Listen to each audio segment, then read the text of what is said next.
We are live here from New York City with the Esteban Costello Show. I'm here with our guest, the Fuhrer, the one and only Adolf Hitler. Shout out to you boys, Adolf. How you doing today? I'm fine, Esteban. How are you? You know, I'm doing all right. Never been better. You know, it's great to have a guest like yourself on here today. Really big day for our show.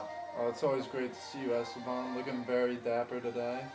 You know, I put on my nice suit today too, so I like hearing that from you. And look at you, man. You're repping the swastika, looking great with that. That looks real nice. Gotta give a shout out to the Nazi Party, you know me? I do know you. I cannot say that, but that is great for you that you are doing that right now.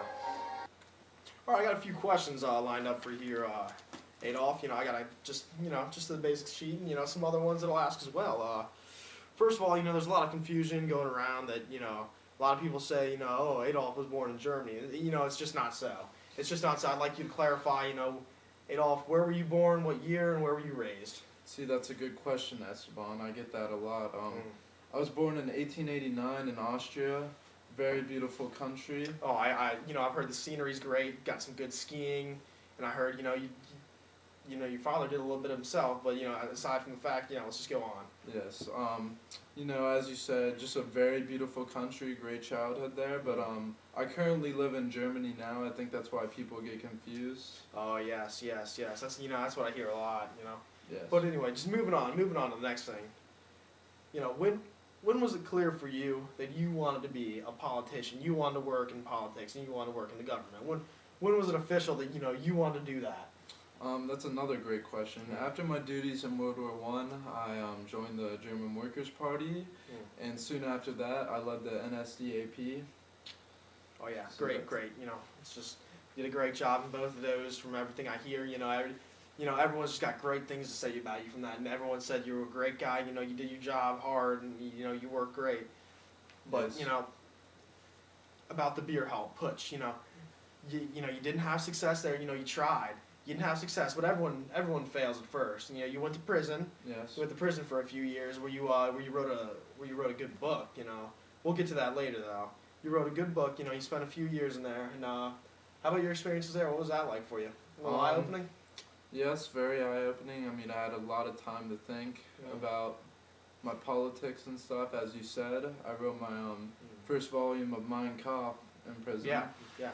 Just pretty much initiating my plan when I get out of prison. I mean, that's a lot. That's like one thing that people don't know. Like in Mein Kampf, like I pretty much told everybody what I was gonna do, like what my plans were for Germany when You certainly did. when I was in power. I've read it a couple times. It's an excellent book. Yeah, I actually have the copy right here. First volume dropped in 1925. Second volume dropped in 1926. Right now on Amazon, $2,000. Yeah, for the original copy. I saw that. I'm been a great thing we're doing for the audience today. It's a really exciting thing. Everyone's going home with a copy of Mein Kampf. Everyone's going home with a copy today. Yes!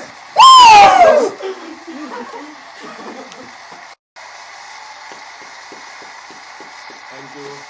Thank you. All right, everybody. Okay, cut it off. Thank you. All right, everybody. Cut it off. All right, very good. All right, so next, your leadership style, it's very questionable. When you took the role of the German Führer, a lot of people said you were harsh, but you really believe that you were doing what was best for your country, didn't you? Yes. Great question, Esteban.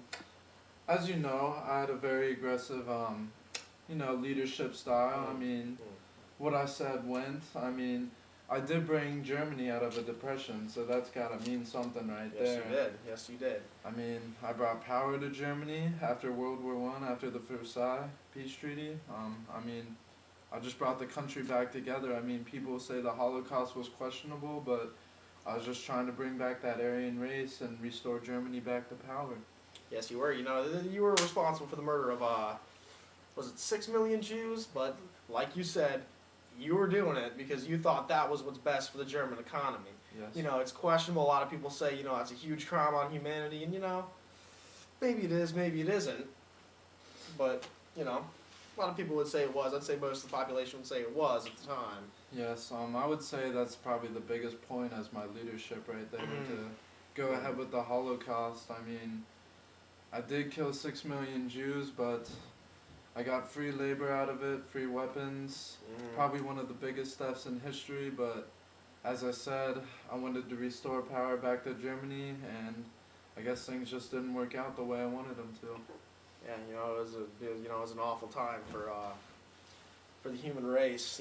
Really look back at it. Being honest. I had no disrespect here. It was just really bad time for the human race. But other than that, your leadership was good.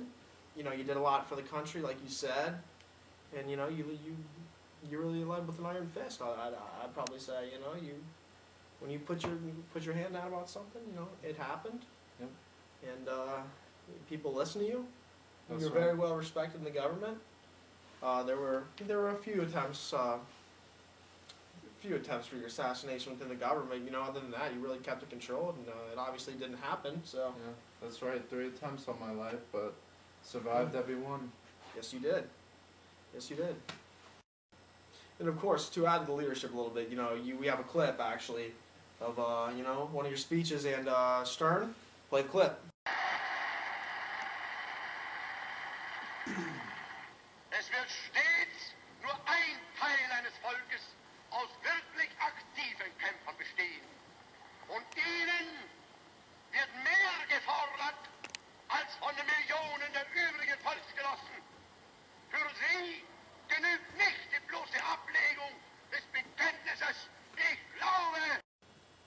Wow, incredible. Incredible. What do you have to say about that?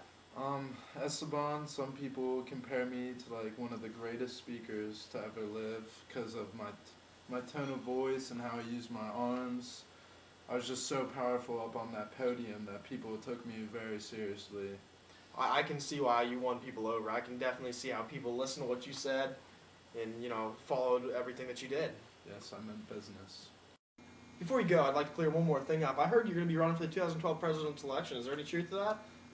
That is very correct. I will be running in 2012. I don't know how much praise I'm going to get from the Americans because I do run a socialist government, and the whole Holocaust thing, they probably think I'm going to take them over or something. Yeah, have another Holocaust, yeah. We wouldn't, as Americans, I don't think we'd be too into that. And as you said, the socialist style that you're going to lead in, the Americans like the democracy, more of the free market hands type. off, yeah. So in that regard, I don't know how much support you'll have, but you mean around the United States of America, even today, we still do have a Nazi party. So you know what, you're gonna have some support. Yeah. But about you winning, do you think you have a legitimate shot at winning this year? No, to be totally No? honest with you. Yeah, just kind of gonna do it for the experience, just for the ride. Yeah. I get the political experience. All right, yeah. Well, you know what, you heard it first here. Adolf Hitler will be on the ballot in 2012. Thanks for coming on the show, Hitler. Thanks, It's great Esteban. having It you. was a pleasure. Oh yeah. Hello viewers, Esteban caught a fever over the break, so he's out for the night. I am Jeremy Jones, I'm filling in for Esteban, and now we welcome in the great Cleopatra. Hello, man. How you doing, Jeremy? I'm good, how are you? I'm alright. Never been better. Great to be on your show today. Great to be on your show. Saw Hitler leaving. That was pretty cool. Yeah, that always is cool to see Hitler leaving. Now, I know that you had a reign from, what was it again? It was 51 BC to 30 BC. It was in Egypt. That's where I was the leader of. I was the queen of Egypt. From 51 to 30 BC. It was a very good reign. Beautiful country. A lot of really nice statues and pyramids.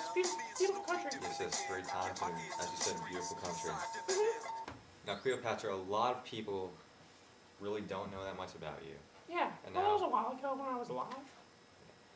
And what I would like to know is, what type of leader were you? Were you a harsh leader, a passionate ruler? Excellent question, Jeremy. Excellent question. If I had to classify myself as one kind of leader, I'd say I was a leader that really did care about the people and had a very big interest in the people. I really love the people. I did. There's no doubt about that. Yes, it's always good to have a ruler that actually cares about the people. Unlike that Hitler guy that we had in here earlier. Man, that guy. He didn't care much about the people, but Hitler was kind of hot. Oh, Now, Cleopatra, here we have a clip of one of your speeches. You don't find that many times now, do you?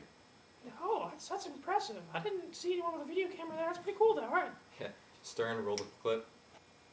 My people of Egypt, we come together today to announce war on the Romans.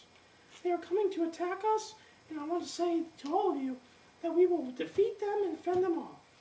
I care deeply about each and every one of you. We will do this together, and all of you are like my children. Thank you. Now, Cleopatra, one thing that me and all the viewers want to know is how did you stand out as a ruler before the year 0? Yeah, compared to other leaders, I certainly cared more about the people and less about just war and going to places and just raiding it just for their goods. Don't get me wrong, I love that stuff, I did. But compared to other people, I certainly cared more about the people. And another thing was, back then there weren't too many woman rulers that led a big giant nation, and that was me. And I think that I certainly did an okay job of it. A lot of people doubted that a woman could be the leader of Egypt, but I certainly proved it wrong. Yes, those are some very, very important things and a lot different from the rulers in your time. Certainly, yeah. Like, as I said before, the rulers then, they just wanted war, and, they didn't really pay attention to what the people had to say. So, I did that a little bit more, but I still loved having the power. I still loved having the power myself. And yeah. Yes, very open-minded, I must say. Correct. I was a very open-minded ruler. If that's too long. Pastor, one thing that me and all the viewers want to know is how did you stand out as a ruler before the year 0? As you know, I'm a woman, and that was a rare thing to have at my time. Many nations didn't even give women many rights, but in my nation we were very advanced. That's a very nice thing to have, We were way ahead of other cultures, and I was lucky enough to be in a place where women had many rights. And I was granted the divine right from the gods that I was the ruler, so the people definitely did respect me. I didn't have too many daughters, but still, as a woman, you're gonna have some. So yes, I was a woman, and that was the biggest difference about me and other people. Yes, some very significant things you just mentioned there, and a lot different from most rulers at your time. Correct. As I said, it wasn't just the woman thing, it wasn't just that. It was also that I felt as if I was a mother figure to my people, and that they were my children, and what I would do is I cared about them much more than others. I definitely cared about them much more than other rulers at the time, and that's really what separated me. Yes, I cared about my people. It's always great when a ruler thinks about their own citizens as their own children. That's great. Absolutely. It was absolutely great, and I think the people definitely loved me for it, just as I loved them. Alright, that's good. Alright, now Cleopatra, who would you say is your biggest enemy? Without a doubt, I know right away. It is the Romans, and they're the ones that attacked us and took over in 30 BC. Not too fond of them. They weren't too fond of us. And, that's definitely who our biggest enemy is, the Romans. Did not like the Romans. Oh yeah, those Romans. I mean, who does like them, right? Exactly. Awful people. Now Cleopatra, I've heard a lot of rumors about you possibly running for the 2012 presidential election. Is that correct? I knew this question would come, and I've been avoiding a lot on interviews, as you know.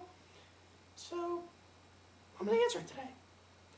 I will be running for the position of President of the United States of America in 2012, and I think I stand an okay shot. My problems might be that I was a pharaoh, and I am a woman, and unfortunately in the United States, that still is, a touchy subject, but I think that 2012 is the year that we can do it. And why do you think you would be a good president? I think I'd be a good president because I was, I'm a mother figure. That's how I ran. I care about my people, and the Americans like people who actually, want to be with the people and want the people to prosper and do well. And that's how I felt about my country. That's how I feel about the United States people. That's what I want to do. So yes, I do think that I could get some votes, and I could be your next president. Yes, you're hearing it right here, viewers. Cleopatra 2012, vote for her. Thank you very much. Now, Cleopatra, I'd like to thank you for coming on the show. You've done a great job so far. And I'd like to thank you for having me. I'd like to Oh. really thank you for having me here. I'm sorry that Esteban couldn't be here to interview you. So that's quite alright. You did a great job, and I hear that Esteban's a real lady killer. Oh, Anyway, I've thanks heard very that much too. for having me on the show. thank you, ma'am.